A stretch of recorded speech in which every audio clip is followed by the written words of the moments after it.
Hello tout le monde, j'espère que vous allez bien. Bienvenue dans ce podcast, le Morning de Florie. Morning de Florie, c'est quoi ? Eh bien, c'est un podcast pour t'aider à commencer ta semaine avec un bon coup de boost, pour te faire réfléchir et grandir dans ton identité, tes relations et ton organisation. Ensemble, on va réveiller notre conscience, ensemble, on va réveiller notre vrai nous. Et pour cette saison 2, je suis hyper contente de pouvoir te parler d'un sujet tendance et surtout d'actualité. Plus. Pourquoi ? Eh bien, parce qu'on va parler du bilan. Et 2022 vient de se terminer. On a commencé déjà 2023. Qu'est-ce qu'un bilan ? Comment est-ce qu'on fait un bilan ? Quels sont les avantages du bilan ? Quelles sont les bonnes méthodes, les bons outils ? À quoi sert le bilan ? Et ensuite, qu'est-ce qu'on va faire de tout ça ? C'est toutes les questions auxquelles on va tenter de répondre durant les 4 prochains épisodes. Quelqu'un disait, l'une des choses les plus tristes de la vie, c'est de se retourner une fois parvenu à son terme, en sachant que l'on aurait pu être, faire et avoir bien plus. Eh bien, nous, on n'a pas envie de se dire ça. Au contraire, on a envie de profiter à fond, à profiter un max. Et on a envie d'utiliser notre temps à bon escient. On a envie que chaque jour compte.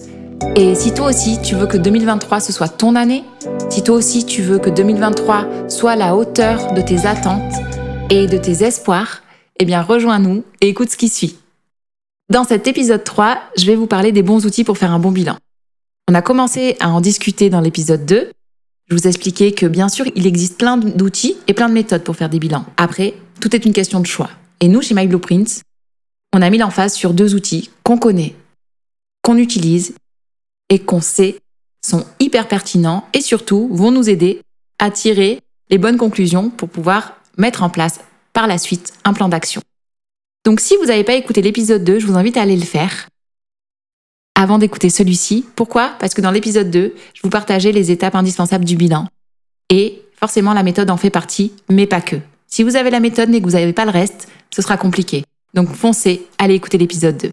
Pour ceux et celles qui nous connaissent depuis un moment, vous savez que nous, on a 2 outils chouchous. Le premier, c'est la fameuse roue de la vie. Vous la retrouvez dans notre planeur, dans notre workbook, vous la retrouvez dans notre formation de gestion du temps Boost Your Time, vous la retrouvez dans le Morning Club, vous la retrouvez dans l'accompagnement qu'on a fait avec la planeur. Bref, cette roue-là, elle est partout. Pourquoi ? Parce qu'elle est hyper pertinente. Premièrement, c'est un super outil de visualisation. Et ça, je vous en reparle après. Mais deuxièmement, elle nous aide à décortiquer. Donc, pour ceux et celles qui ne connaissent pas la roue de la vie, je vous invite à aller voir sur notre page Insta. On met plein de ressources à votre disposition et notamment, on vous a fait des réels à ce sujet. Donc, foncez voir, ça vous donnera une idée. Mais si je dois vous la décrire là tout de suite, je vous dirais qu'une roue de la vie, en fait, c'est comme une roue de vélo. Donc, imaginez, c'est rond et ça a des rayons. Ces rayons-là, ils représentent les sphères de nos vies. D'accord ? En général, on met 8 atmosphères. C'est-à-dire, je donne quelques exemples. On va avoir la sphère de la santé, la sphère de la famille, des amis, la sphère du couple ou du célibat, la sphère des finances, la sphère de la spiritualité, la sphère de la carrière, la sphère des loisirs. Bref, vous avez compris les grands domaines de notre vie. Cette roue-là, son but, c'est de nous aider à découvrir les sphères de nos vies qui demandent plus d'attention que d'autres. Pourquoi ? Parce que peut-être on les a mises un peu de côté, ou peut-être elles sont trop présentes. Peut-être qu'on va devoir travailler à l'intérieur de celle-ci et que ce sera nos priorités pour 2023. Donc vous voyez, le but de la roue, c'est ça. Qu'est-ce qui, aujourd'hui, dans votre vie, demande plus d'attention ? Qu'est-ce qui a été laissé trop longtemps de côté ? Ou qu'est-ce qui doit être équilibré parce que peut-être c'est trop présent ? L'être humain a besoin d'un cadre et d'équilibre pour grandir. On en parle régulièrement. On en parle pour les enfants. C'est pareil pour les adultes. On a besoin d'un cadre et on a besoin de faire en sorte que les choses fonctionnent de manière harmonieuse. Chaque zone peut être considérée comme le rayon d'une roue, je vous le disais. Et qu'est-ce qui se passe si les rayons d'une roue sont plus courts que d'autres ? Notre roue, elle tourne plus. Et ça va nous ralentir, ça va nous déséquilibrer et ça peut nous faire tomber. Vous aurez compris le principe ? Parfois dans nos vies, on a besoin de s'arrêter et de prendre le temps de regarder les rayons de notre roue qui sont déséquilibrés. Pourquoi ? Parce qu'on est à l'arrêt, parce qu'on a crevé, parce qu'on n'avance plus. Et parfois, c'est juste des petites choses. Il faut juste réajuster. Alors, je sais que certains ont du mal avec le fait de dire qu'on équilibre un tout. Et même moi, parfois, je sais qu'il y a des saisons où c'est compliqué de tout équilibrer. Mais du moins, on essaie de trouver une harmonie. Ok ? Et je vous disais en début d'épisode que la roue de la vie, c'est un super outil aussi. Pourquoi ? Parce qu'elle nous permet de visualiser. On peut se poser plein de questions, on peut avoir plein de réponses qu'on va écrire, mais la roue, c'est un outil visuel. Une fois que vous l'aurez rempli, par exemple avec des couleurs, pour ceux et celles qui font l'accompagnement ou l'atelier du bilan, on en reparlera, on vous montre comment faire pour que ça soit le plus visuel possible. Vous verrez que, force est de constater que ce sera sous vos yeux en fait. Vous verrez de suite les manquements que vous avez ou ce que vous avez à améliorer. C'est pour ça que cet outil, il est hyper bon. Et le deuxième outil, à propos duquel je veux parler aujourd'hui, ça va être le questionnaire. Ou, on va dire les questionnaires, parce que nous, on en a 2 chez My Blueprint. On va avoir un questionnaire qui est lié à tout ce qui est la roue de la vie. C'est-à-dire que, dans ce questionnaire-là, on va reprendre toutes les sphères dont on parle sur notre roue. D'accord ? On reprend tous les rayons. Et on les a regroupés en 3 points. Premier point, ma croissance, la dimension psychologique. Deuxième point, mon bien-être, la dimension physique. Et troisième point, mon influence, la dimension sociale. Donc, qu'est-ce qu'on met dans ma croissance, la dimension psychologique ? Eh bien là, on va parler de développement personnel et de self-care, ou autrement dit, les soins pour nous. On va parler de nos carrières ou de nos études. On va parler de notre spiritualité et de notre mission de vie. Voilà les 3 points qu'on aborde dans le premier sous-titre, on va dire, de notre questionnaire. Ensuite, on parle du bien-être, de la dimension physique. Et là-dedans, on a allié la santé, les finances et les loisirs. Et à chaque fois, vous avez une petite batterie de questions, en général 3 à 4 questions. Et enfin, le dernier sous-titre, si je peux le dire ainsi, on parle de la dimension sociale et de l'influence. Et dans celle-ci, on retrouve quoi ? On retrouve tout ce qui est lié au couple ou au célibat, et on retrouve tout ce qui est lié à nos relations, que ce soit la famille ou nos amis. Et si vous voulez un aperçu du genre de questions qu'on se pose, je vais vous en donner quelques-unes. Si on parle par exemple de développement personnel et de prendre soin de soi, vous aurez des questions du style « Est-ce que tu prends soin de toi de manière régulière ?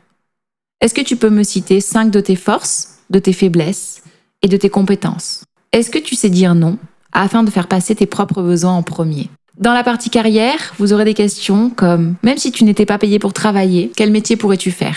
Et est-ce qu'il correspond, en quelque chose au moins, à celui que tu as aujourd'hui ? Est-ce que tu te sens joyeux, joyeuse lorsque tu te rends à ton travail ? Quel niveau de satisfaction tu éprouves concernant ta carrière actuelle ou les études dans lesquelles tu te trouves ? Vous voyez un peu ce genre de questions ? Pas forcément agréable, parce que, comme on vous disait dans l'épisode 1, on va se faire un petit moment de vérité. On va se retrouver devant un miroir et il va falloir vraiment aller en profondeur. On va faire une autopsie et on va décortiquer. D'autres questions, j'en ai plein, mais je peux pas toutes vous les dire. Mais dans le questionnaire, en gros, vous aurez compris qu'il y a plus de 40 questions. Mais c'est des questions à chaque fois où la réponse va vous aider à remplir votre roue de la vie ou vous aidera par la suite à redéfinir vos priorités pour l'année 2023. Et enfin, pour terminer, le deuxième questionnaire dont je vous parlais et qui vient compléter le premier, ça va être un questionnaire qui est lié à ce que vous retrouvez dans le planeur. Ça va être un questionnaire qui va se diviser pareil en 3 points. Un point sur les objectifs, un point sur notre développement et un point sur nos souvenirs. Ce questionnaire-là, il est hyper important aussi. Pourquoi ? Parce qu'il va nous aider à rendre notre bilan complet. Dans les objectifs, on va devoir revenir sur ce qu'on s'était fixé en 2022 et voir où on en est. On va se poser la question de savoir si on les a pas atteints, est-ce qu'on les reporte pour l'année 2023 ? Est-ce qu'ils sont toujours pertinents ? On va revenir sur les habitudes qu'on a mis en place, les rituels, les actions en 2022 et se poser la question de savoir s'ils nous ont aidés, s'ils ont eu un impact positif. Et sinon, qu'est-ce qu'on fait ? Si on n'a pas atteint nos objectifs, comment ça se fait ? Quels ont été les obstacles qu'on a rencontrés en chemin ? Quelles ont été les solutions qu'on a mis en place ? Vous voyez ? Toute cette partie-là, elle est pour tirer le bilan de nos objectifs de 2022. Ensuite, on va parler de notre développement. Quelles sont les plus grandes leçons qu'on tire de 2022 ? Quels sont les plus grands challenges auxquels on a fait face ? Quelles sont les 3 choses, par exemple, que j'ai apprises l'année dernière dans mon travail ? Ou quelles sont les 3 leçons de vie que je peux tirer de tout ce qui s'est passé en 2022 ? Et enfin, on parle du sujet des souvenirs. Pourquoi ? Parce que comme je vous disais dans l'épisode 1, le bilan, ça nous aide aussi à être reconnaissant. Ça nous aide aussi à être dans la gratitude. Et on a besoin de replonger dans nos souvenirs. Quelles sont les bonnes choses qui te sont arrivées en 2022, qui me sont arrivées en 2022 ?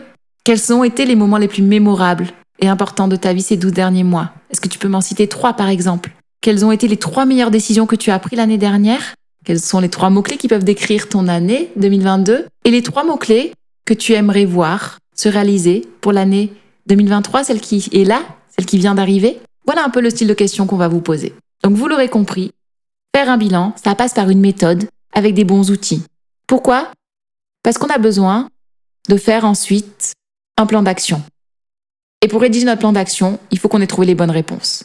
Donc un bilan guidé, c'est hyper important. Si vous avez votre planeur, c'est ce qu'on fait avec vous. Et si vous ne l'avez pas, eh bien je vous invite à vous le procurer.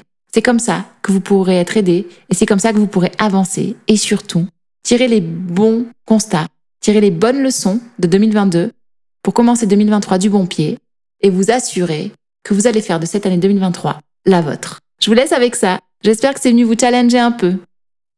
Complétez ce que vous saviez déjà. On se retrouve maintenant la semaine prochaine dans l'épisode 4 et ce sera le dernier épisode sur cette thématique et on parlera du « et maintenant on fait quoi ?» Qu'est-ce qu'on fait une fois qu'on a fait un bilan ?